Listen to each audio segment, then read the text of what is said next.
just before the start of Matan Torah, there's a Midrash which explains something fascinating about the nature of the Torah and the nature of humankind who the Torah was entrusted to.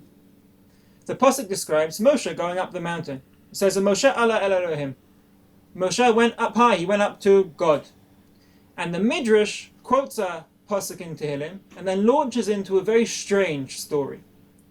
It quotes a Pasuk in Tehillim which says, describing Moshe Rabbeinu, Alisa lemara, shavisa shavi, you went up high, you captured a captive, lakachta matanas ba'adam, you managed to take presents through a person, vafsorin lishkonia elokim, and you even managed to cause those who go astray to house God among them. What on earth is going on here? What is this strange pasuk? And the Midrash goes on to an even stranger story based off this pasuk. It says that when Moshe went up to heaven, there were angels who tried to stop Moshe getting the Torah. The Midrash says, at that point, when Moshe came up to get the Torah, there were angels who tried to stop Moshe. Suddenly, God made Moshe look like Avram. Are you not embarrassed of Moshe or Avraham? You ate in Avram's house, and now you're trying to stop Moshe, Avram's great-great-grandchild, from getting the Torah.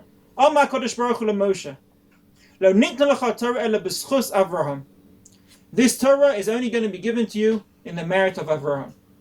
Now there's obviously something a little deeper happening here. What is this story? What is this changing of Moshe's face into Avraham's face? What is the dialogue? What is the current going underneath this dialogue, which is explaining us something about the nature of Matan Torah and why God gave the Torah to man? So the truth is, the Midrash is contrasting two very different approaches to welcoming someone foreign or someone different into your house, into your home. First, we have Avraham Avinu. Avraham is sitting outside his tent in the middle of the day. He has food. He has shelter. He even has conversation. He has ideas that he wants to share with people. What does he see? In the distance, he sees three people walking towards him. He doesn't know they're malachim, but it doesn't make a difference. He has what to give, and he invites them into his house. He sits them down, gives them food, and starts to talk to them. And this is nothing special about the malachim. Avraham did this with everyone. We're told Avraham used to have his tent open in all four directions. People used to come into his house.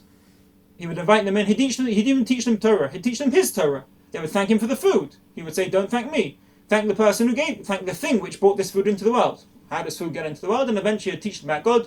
He'd teach them about monotheism. And eventually he would bring God into the world through meal by meal, conversation by conversation. He would explain the idea of God creating, controlling the world to everyone.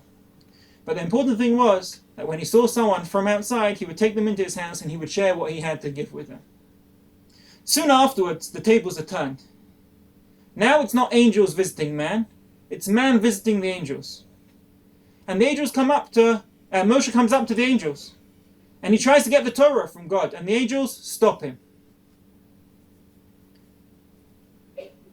They have something, and they don't want to share it with him. Now, why are they so cold, and why is Avraham so welcoming? Well, angels are perfect, and the Torah is perfect, and human beings are flawed. So the angels say, let's not share it with human beings. And the truth is, every single one of their statements is true. The Torah is perfect, human beings are flawed. The only thing which is wrong is the conclusion. Let's not share it with them. Avraham Avinu thinks the exact same thing. He sees the world in exactly the same way, he just comes to an opposite conclusion. The Midrash in another place describes Avraham Avinu as Avram Icha et hakera. He sewed up the tear. There was a tear between heaven and earth, and Avraham Avinu was the one who decided to begin sewing it up, sewing the two parts of the world back together. He looked at the world, and he looked at the heavens. He saw that the heavens, the spiritual world, was perfect, and human beings are not. They're flawed. And because they're flawed, I better share the Torah with them, because I can make them better than they were. By sharing with them, sharing something pure with someone flawed, makes that flawed person, makes the flawed world just get a little bit better. And just like that, Avraham began, ichet hakera, sewing up the tear. He sewed together heaven and earth by bringing the Torah and giving it to people. That's why God is saying to the angels, you should be embarrassed. When you were his guests, he shared with you. Why, when he's your guest, are you not prepared to share with him? The second half of the pasuk also needs to be explained. The pasuk in Tehillim says, "V'af sorim lishkon ya Elohim," that Avraham, or Moshe through Avraham, even caused God to dwell amongst those who stray, which is a reference to the Mishkan. The Mishkan is something which is v'shachanti b'socham, is to make God dwell amongst Am Yisrael. And through Avraham, somehow, Am Yisrael were supposed to, merited to have the Mishkan, to have God dwelling in their midst. Now the Mishkan is an extension of Matan Torah, and this is an idea which the Ramban talks about a lot, that the Mishkan is a continuation of the Matan Torah experience. What's the Mishkan made of? The Mishkan is made of wood. Where do you get wood from in the desert? Well, you don't. It says that they bought the wood from Egypt. That Shittim they bought from Egypt. How did they get wood in Egypt?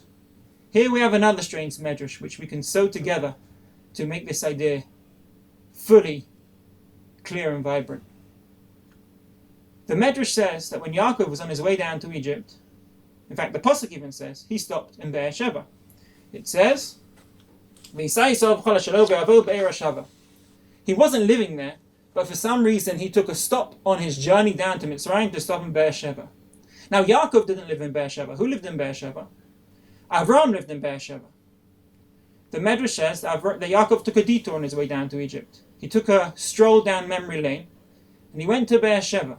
What was in Beersheba? Leheichan halach, Amar Rabbi Nachman, Shalach lakotz agrazim shenot Avram zakeno beBeersheba. He went to chop trees which Avram, his grandfather, had planted in Beersheba. What were these trees? These were the trees which Avram had planted, the Psukim describe, to provide shelter for his guests. When he would share the food with them, it would be under these trees. When he would share these ideas, when he would bring God into the world, person by person, meal by meal, it would be under these trees.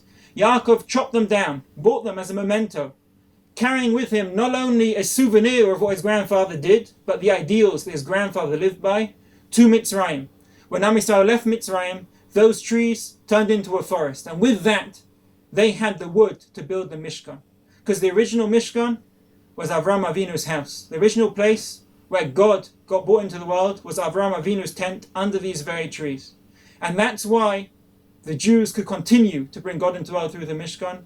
And that's why when Moshe goes up on high, and it's up to going with the angels who see the perfect Torah, or going with man who sees the flawed world, but the Torah and how the Torah can make it better, God says, give it to men, give it to human beings, because they're the ones who are sowing the tear, ichet hakera, slowly, thread by thread, they're connecting heaven back to the world.